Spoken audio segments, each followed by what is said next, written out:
ఎవరిని తప్పుదోవ పట్టించడం కాదు, తెలంగాణ ప్రజలను కూడా తప్పుదోవ పట్టిస్తున్నాం. 24 గంటలు కానీ పచ్చి అబద్ధం అంతే. ఇది ఎక్కడైనా మీరు అడగండి, ఏ గ్రామానికైనా వెళ్దాం, ఏ సబ్స్టేషన్కైనా వెళ్దాం, లాగ్ బుక్స్ ఉంటాయి.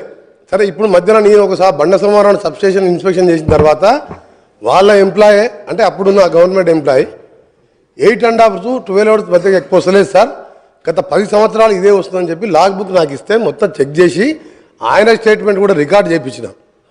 చేయించిన తర్వాత 4 గంటలు, నేను 1 గంటలకు చెక్ చేపిస్తే 5 వరకల్లా తెలంగాణ స్టేట్లో ఉన్న సబ్స్టేషన్లో ఉన్న అన్ని లాగ్ బుక్స్ హైదరాబాద్కి వచ్చినాయి.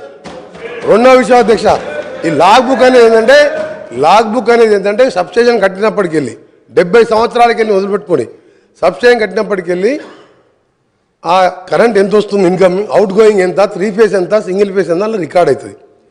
సబ్స్టేషన్ 5 గంటలకే, నేను పోగానే 5 గంటలకు CMD రఘుమార్ రెడ్డి గారు నల్గొండ పంపించిండ్రు. నల్గొండ జిల్లాలో రాష్ట్ర వ్యాప్తంగా తెల్లారి వరకు అన్ని సబ్స్టేషన్ లాగ్ బుక్లు వచ్చినాయి.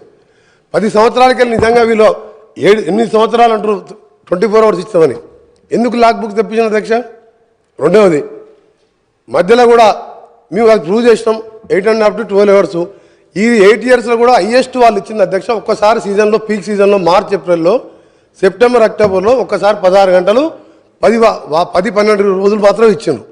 యాజ్ పర్ రికార్డ్ మీ దగ్గర లాగ్ బుక్స్ ఉన్నాయి హైదరాబాద్లో. నేను కూడా గౌరవ మంత్రి గారు కొడుతున్నా, ఆ లాగ్ బుక్స్ అన్నీ కూడా సబ్స్టేషన్లో ఉండాలి, పంపించమని కూడా కోరుతున్నా. రెండో అధ్యక్ష, ఇంత అబద్ధాలని ప్రతిరోజు కూడా మీరు ఎలక్షన్ల ముందు ఏం చెప్పిన అధ్యక్ష? కరెంటు తీగలు పట్టుకోండి, 3 గంటలు వస్తుందా, 24 గంటలు తెలుస్తాను నేను చెప్పిన. అప్పుడు కూడా క్యాంపెయినింగ్లో పట్టుకుందాం, మీరు సిరిసిల్లనే పట్టుకుందాం, కేటీఆర్ గారు మీరు ఎప్పుడు రమ్మంటే చెప్పండి పట్టుకుంటాం అన్నాడు. వారేమన్నారు, కాంగ్రెస్ వాళ్ళు అందరూ పట్టుకోమని చెప్పండి, పీడ పోతుంది అన్నాడు. చనిపోతారని కూడా సిద్ధంగా రైతుల కోసం మీరు అబద్ధాలు ఆడొద్దని చెప్పిన.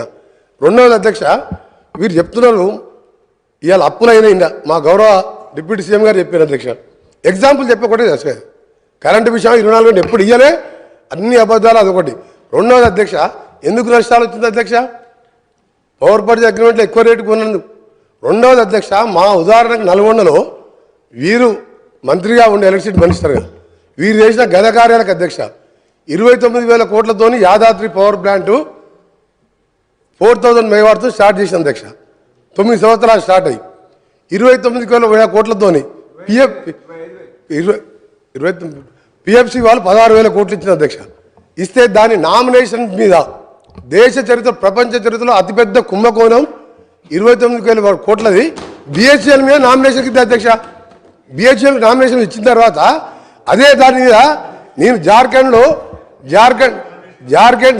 జెన్కోలో టెండర్ అయితే అక్కడికి వెళ్ళి డాక్యుమెంట్ తెచ్చి అధ్యక్ష తెప్పిస్తే వారికి మనకు ఎంత వ్యత్యాసం ఉందంటే 6,000 కోట్లు డిఫరెన్స్ ఉన్నాయి అధ్యక్ష. జెన్కో కూడా టెండర్ పిలవాలి, BHEL కూడా పార్టిసిపేట్ చేసింది అక్కడ జార్ఖండ్లో.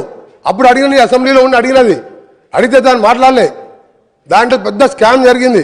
వీరి పాత్ర కూడా చాలా ఉంది ఇలా. ఈయన పాత్ర 10,000 కోట్లు తిన్నాడు అలా. నేను ఇంకోటి చెప్తున్నా అధ్యక్ష, ఇది ఆన్ రికార్డ్ చెప్తున్నా, నేను ఇవన్నీ కూడా సాక్షాత్తుగా ప్రూవ్ చేస్తా. ఇది 50,000 కోట్లు పెరిగింది అధ్యక్ష. ఇప్పుడు 50,000 కోట్ల పెరిగింది. పెరిగితే 16